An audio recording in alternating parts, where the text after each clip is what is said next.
A man with a scar walks around Chicago with multiple soldier and medical team searching for any survivors, but no matter where they look, they either find nothing or a dead body under the ruins. One day after the fallout, one day after the destruction, one day after the betrayal, and what do we have? 200,000 people died, and one of them was the young invincible. Cecil didn't need to see this, but he needed to see this to make him remember the only and most important rule. Don't let emotion get to your job, because he trusted Omni-man and even saw him as a friend. He even thought that he was still his friend after Omni-man killed all of these people. A weak you are, Cecil, said Cecil out loud. What could he have done differently? He thought to himself. He remembered back to the 20 years ago, where he first met Omni-man and how he saved the planet from a kaiju. He confronted the man and asked him some question of why he is here on the planet Earth. And when he told him about his plan of helping Earth, he knew that he was according to the lie detector lying, but he also allowed him to continue his mission. Why? If Omni-man knew that Cecil knew his lie, would he have started to destroy the planet even a lot sooner? Or even worse, kidnap his son and raises him to be like him, so that his son and his father would destroy the planet together? Cecil would have created a new threat by confronting Omni-man's lie. Yes, this would have happened. I did the right thing, thought Cecil to himself. If he would have acted on morals, he wouldn't be standing here and having to plan to stop Omni-man. If only Darkblood would have understood. He really could have been a great ally, said Cecil, but for now he needs to deal with his newest problem. A kid was in the Guardian main base. He doesn't know who he is, but he looked like a younger version of Rex. But maybe this is plan of Rex's prior boss to control the Guardian. Maybe this kid got the ability to control the Guardians. He needs to find this out because he can't have the Guardians against him, even though he knows that Immortal and some other heroes could easily take them out. Damn, they're really weak, said Cecil. Cecil once again looked around himself and saw how a medical group stated that they didn't found any dead bodies. He stated out loud, maybe they are weak, but they saved a lot of people. But not invincible in some of my soldiers. Don't think about this now, Cecil. Not now. Some work has to be done. You can mourn when you got Omni-man somewhere in space. So focus. Focus.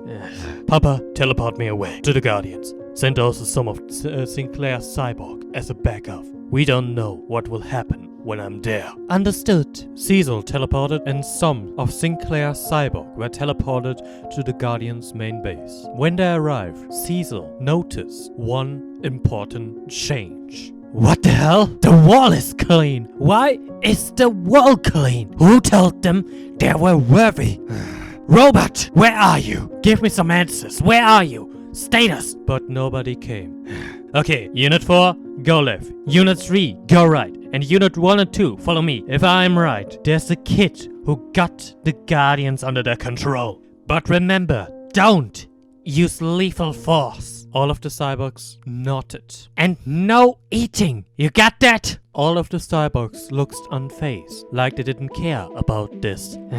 Okay, let's go. All of them run to their position, and I started to hear voices up in the next room where the Guardian's training room was. Ah, damn it, why don't I hit you?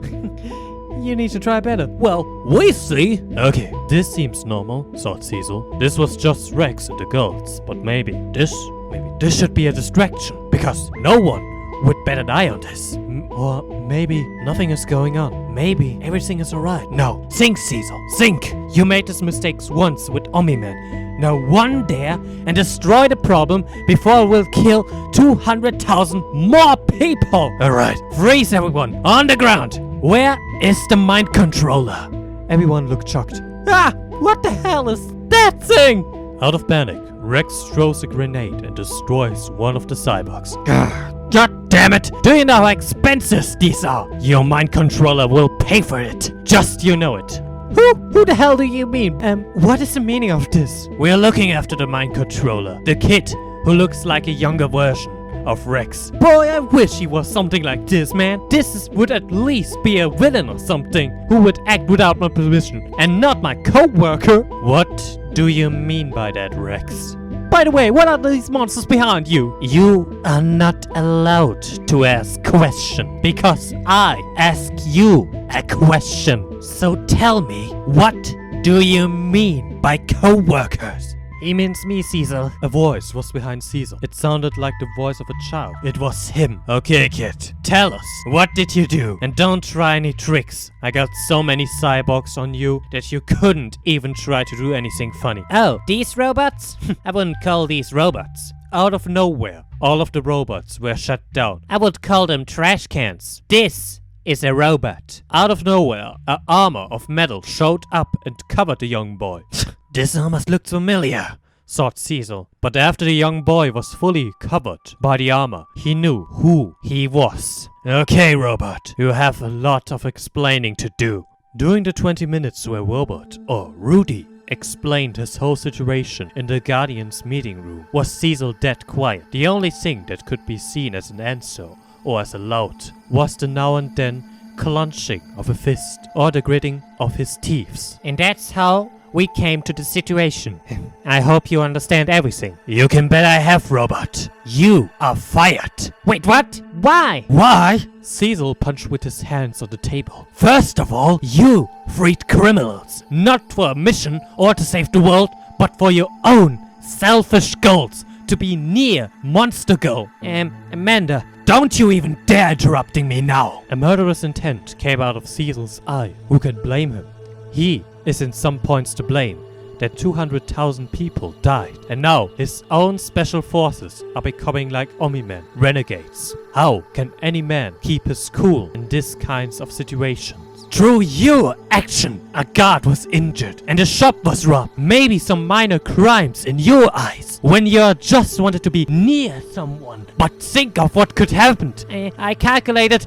Quiet! You maybe thought you had everything under control, but you could have got killed. The Molar twins could have found out the hideout of the Guardians, or they could have noticed your plan when you faked this invention and could have reanimated the immortal and made them their servant.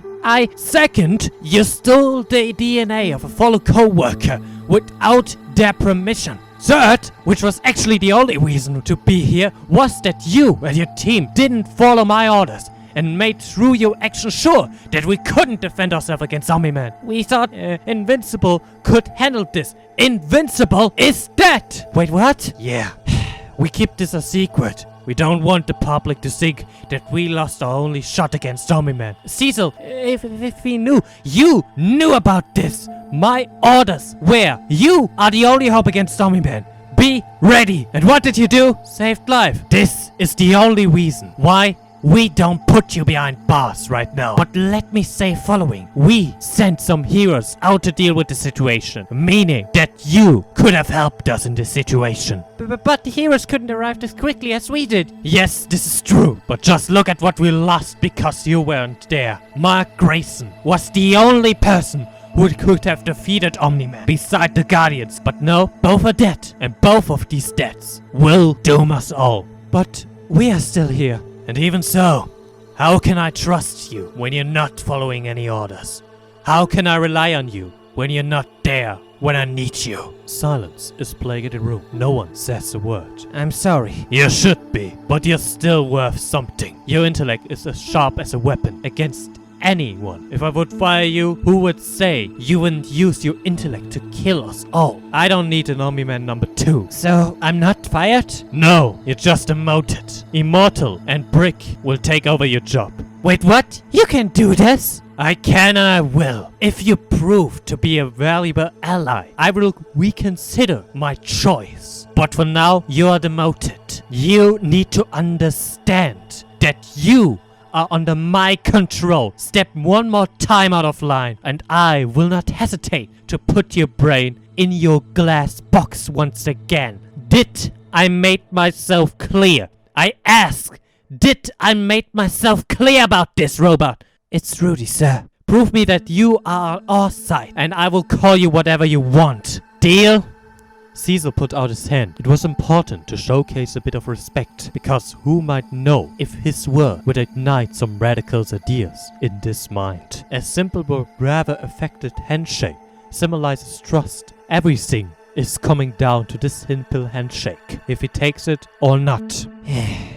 Deal. Robert takes the hand of Cecil. Deal. Okay. Call your other members and discuss the new situation. But in the meantime, make sure to follow orders, okay? Okay. By the way, Cecil, who the hell is this brick you talked about before? You will know soon enough. Beam me up! And so Cecil was teleported away, leaving a robot who's unsure about his situation, leaving a kid to decide on his upcoming future, leaving a leader who was once the leader and now just a foot soldier. End of part 2. Hey guys, I'm happy that you made it until the end. I worked really hard on this. I also made a new style for this so that I can make more videos a week and so. But I want to say following. The next episode will be covering Omni-man's journey through space. Then the next episode after that will be a mega episode where we will discuss the new members of the Guardians of the Globe and how Robot will give the Guardians the news. And also, I am working on new audio dramas for other stories. Like, what if John Walker was the first Captain America? And what if Mysterio was actually good? And also, what if Thanos was actually good? If you want to see more of these, make sure to leave a like, share with your friends, sub to my channel, and give me your mother's phone number, something like this. But anyways, I believe in you, so start believing in yourself, and have a bloody good day. Goodbye.